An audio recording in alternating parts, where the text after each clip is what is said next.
Right, so after some time, the casualties breathing better on their own. 36-year-old Bermudian volunteer Jason Ryan teaches soldiers of the armed forces of Ukraine the basics of tactical medicine. Just looking for something to do, or I wanted to help. I spent a good bit of that time training recruits. I was in the medics for 2 years, and then I also worked with a unit that worked with the police. Ryan is a former member of the Defense Force of Bermuda, a self-governing British colony in the Atlantic. In late May, he arrived in Ukraine at the invitation of the US-based aid group Task Force Yankee and has crisscrossed the country since his arrival. Kharkiv, Kramatorsk, Odessa, Mykolaiv, and then I'd also gone to Balaklia.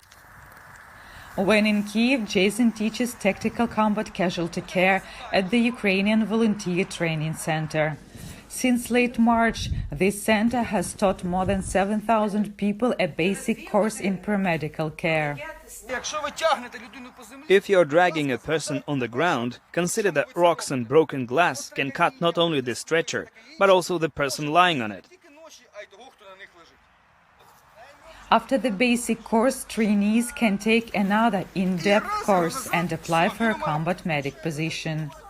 Such training helped save the life of 30-year-old Private Anthony, who didn't want to provide his last name. An American, he left New York in July to join the International Legion in the Donetsk region and was wounded in the foot and elbow. Decided I wanted to come because I wanted to help out because it just seemed pretty horrible what the Russians were doing here. I was in the Marine Corps for about 9 years, just under 9 years.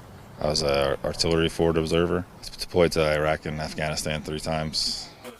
Now the U.S. volunteer soldier is recovering in a Kiev hospital. They take really good care of me. I've had 7 surgeries so far, and right now we're at the point where we're doing physical therapy 2 or 3 times a day. So it's helping to get the movement back. Anthony is confident Ukraine will win and says he admires the bravery of Ukrainian soldiers.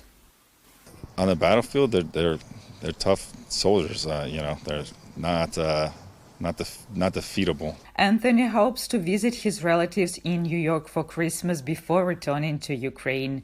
Ryan also plans to return to Ukraine after the winter holidays. He says he has met a lot of American volunteers here who will continue to help Ukraine as well.